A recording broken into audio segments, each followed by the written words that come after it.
కన్యక మరియా యూదయ దేశములో దూత సందేశముకు కలవరముందెను.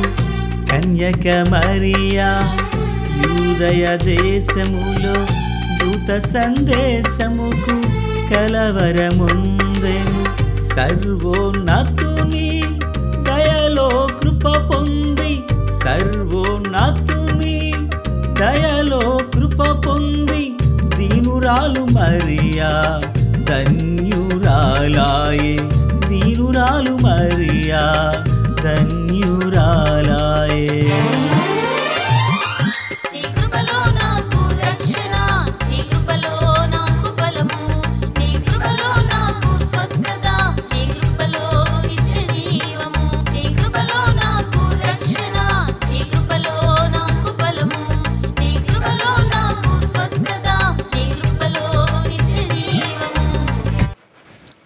ప్రభు అయినటువంటి యేసుక్రీస్తు వారి పరిశుద్ధమైన నామంలో తండ్రి అయిన దేవాది దేవునికి నిత్యము స్తుతియు స్తోత్రములు, మహిమయు ఘనతయు ప్రభావములు యుగయుగములు ప్రభు నాకే చెల్లును గాక.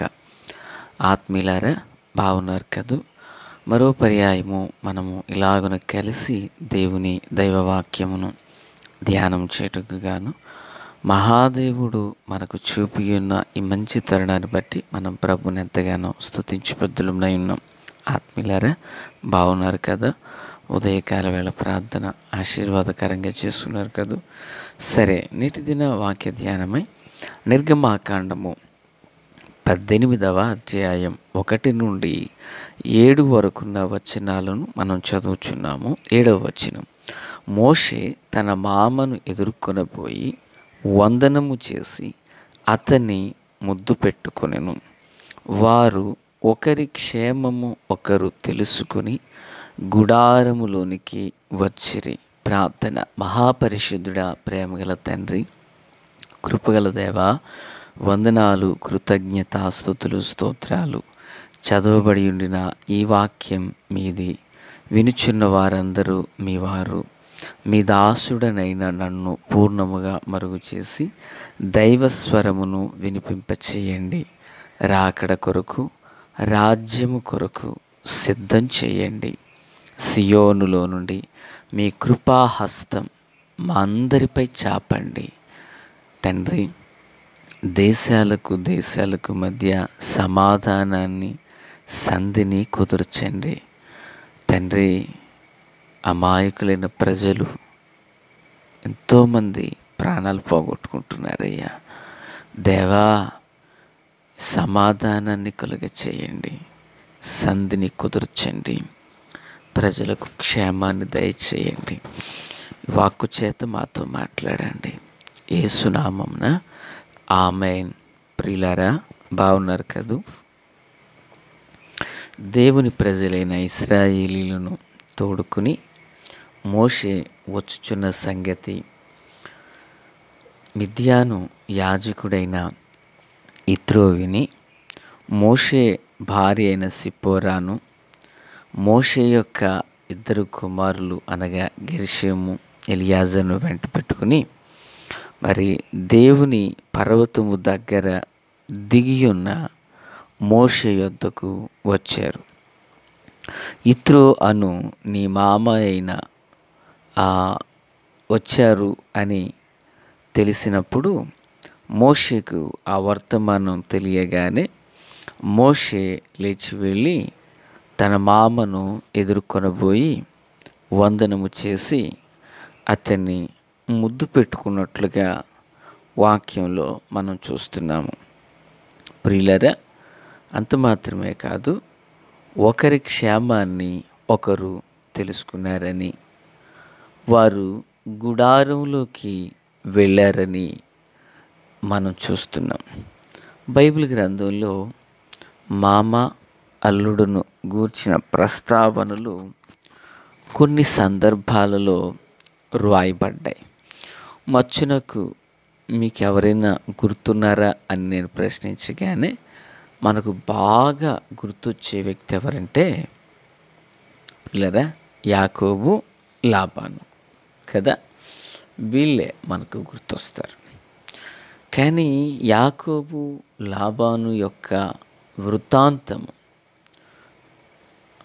ఈ విధానాన్ని మనం చూచినప్పుడు అదంత దీవెనకరంగా మనకు కనిపించదు. ఎలా ఉంటుందంటే, మీరేమనుకోవద్దు, కుమార్తెను ఎరచూపి అల్లుడుకు గాలం వేసినట్లుగా ఆ వృత్తాంతం ఉంటుంది. తాను ఆశీర్వదించబడడానికి లాబాను తన కుమార్తెలను అడ్డు పెట్టుకుని అల్లుడిని బుట్టలో వేసుకున్నట్లుగా కనిపిస్తుంది. అంత దీవెనకరంగా ఉండదు. వారిద్దరి చరిత్రమును చదివినప్పుడు సమాజానికి వీరొక మాదిరికరంగా ఉన్నారు, ఎలా ఉండాలి ప్రతి కుటుంబం అనుకోవడానికి మంచి విధానం వారిలో కనిపించదు. ప్రియులారా, నేను కానీ మీరు కానీ వారి లోపాలను ఎత్తిపెట్టేంత వారం కాదు, కానీ వాక్యం మనకు అర్థం అవ్వాలంటే మనం ఈ విధానంలో మాట్లాడుకోక తప్పదు. వారు మాత్రమే కాదు ప్రియులారా, మరి యాకోబునకు కూడా ఒక అల్లుడుగా ఉండిన వ్యక్తి మనకు కనిపిస్తాడు. ఏం జరిగిందో మనకు తెలుసు. శాంసోను కూడా ఒక అల్లుడే. తన మామగారు ఏం చేశాడో మనకు తెలుసు. దావీదు సౌలున కల్లుడు. ఒకరోజు దావీదు శత్రువు కూడా చేయలేనటువంటి దుర్మార్గపు పనిని చేయడానికి తాను ఇష్టపడినట్లుగా చూస్తున్నాం. ప్రియ దేవుని పిల్లారా, సమాజం అనేది లేదా ఆనాటి కాలంలో కొందరు ఎలాగున జీవించుచున్నప్పుడు ఏదో అరణ్యంలో నీటి బొట్టులా, నీడలేని చోట ఒక మహావృక్షంలా, ఇక్కడ ఒక మామ అల్లుడు అనబడిన ఇద్దరు వ్యక్తులు మనకు కనిపిస్తున్నారు. వీరే మోషే, యిత్రో.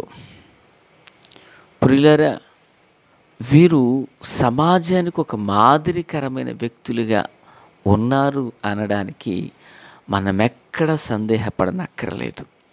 దేవునికి స్తోత్రం. ప్రియులారా, ఈ యిత్రో ఒక యాజకుడు అని మనం వింటున్నాం.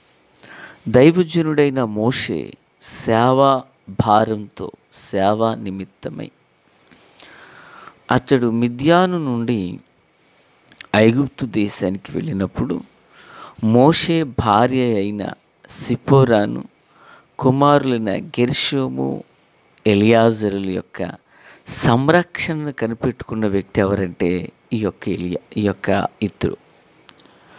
అంత మాత్రమే కాదు నా పిల్లరా, మోషే ప్రజలను విడిపించి మినిస్ట్రీ సక్సెస్ఫుల్గా చేశాడు. దేవుని ఆజ్ఞను ధిక్కరించగా దాన్ని సంపూర్తిగా నెరవేర్చాడు. ఆ వార్తని విని మోషే యొద్దకు తన కుటుంబాన్ని తీసుకుని వచ్చి, అయ్యా ఇదిగో నీవు నాకు అప్పగించిన నీ భార్య బిడ్డలు అంటూ ఆ వారి ముగ్గురిని మరలా తిరిగి తన చేతులకు అప్పగిస్తున్నాడు.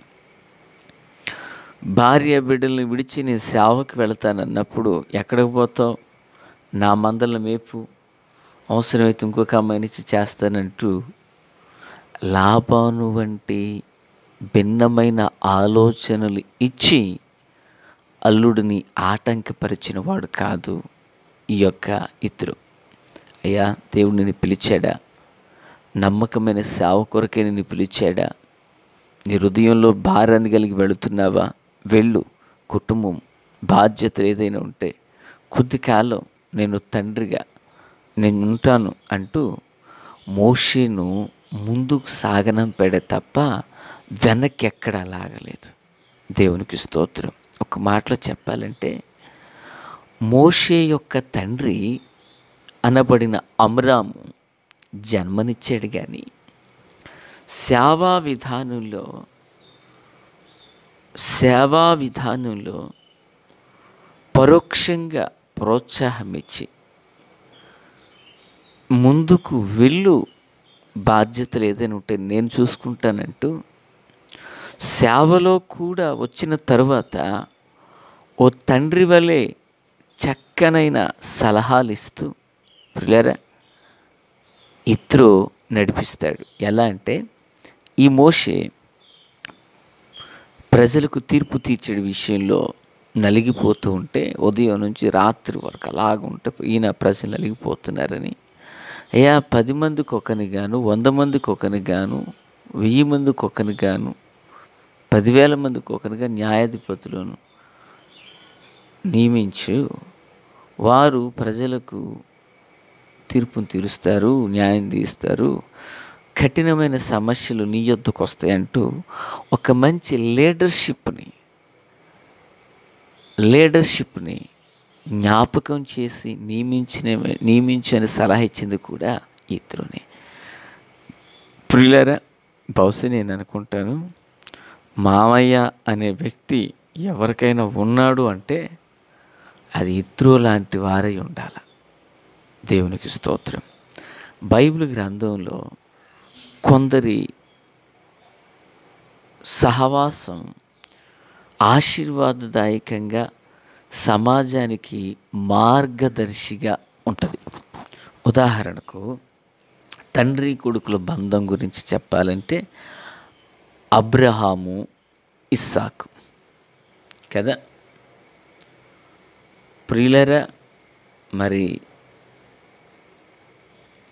దేవుని వాక్యంలో నుంచి అన్నదమ్ముల గురించి చెప్పుకోవాలంటే దావీదు దగ్గర 2 సైనికులు పనిచేస్తారు. వాళ్ళు ఏమనుకుంటారో తెలుసా, నువ్వు యుద్ధానికి వెళ్ళు, నేను యుద్ధానికి వెళ్తాను, నేను ఓడిపోతే నువ్వు నాకు వచ్చి సహాయం చేయి, నువ్వు ఓడిపోతే నేను నీకు వచ్చి సహాయం చేస్తాను అనుకుంటాను. గురు శిష్యుల గురించి చెప్పుకోవాలంటే ఏలియా ఎలీషా, బావమరుదుల గురించి చెప్పుకోవాలంటే దావీదు యోనాతాను. ప్రియులారా మరి భార్యాభర్తల గురించి చెప్పుకోవాలంటే జకర్యా ఎలిజబెత్తులు. మీకు మాట చెప్పనా, మామాళ్ళ గురించి విని నేర్చుకోవాలంటే మోషే ఇత్రోనే మనకు కనిపిస్తారు. దైవ సేవకుడు విశ్వాసిని గురించి నేర్చుకోవాలంటే ప్రియులారా సమూయేలు ఏలి దగ్గర పరిచర్య చేశాడు చూసారా, అది మనకు గుర్తు రావాలి. ఇట్టి మార్గదర్శిగా జీవించిన విధానం ఇత్రో మోషేలో కనిపిస్తుంది. చూడండి, తండ్రికి ఎవరైనా ముద్దు పెడతారు, భార్య బిడ్డలకు భర్తకి ఎవరైనా ముద్దు పెడతారు, కానీ ఇక్కడ మామకు ముద్దు పెట్టాడట. అంటే వారిద్దరి మధ్య ఎంత ప్రేమ నిక్షిప్తమైనదో కదా. కనుక పిల్లరా ఇట్టి మార్గదర్శకులుగా ఉన్న వీరి యొక్క అనుభవాలు నేటి కుటుంబాలకు ఎంతో మాదిరికరం. అట్టి విధానంలో నడుచుకుందుము గాక. తండ్రి దేవా స్తోత్రం. దీవెన ఆశీర్వాదం దయచేసి మేలు చేత నింపి నడిపించి రహస్య రాకడ కొరకు మమ్మల్ని సిద్ధం చేయండి. వాక్యం మాలో వినేవారై ఉండక దాన్ని పాటించే కృప, ఆచరించే భాగ్యం ఇయ్యండి. ఆమేన్. Praise the lord.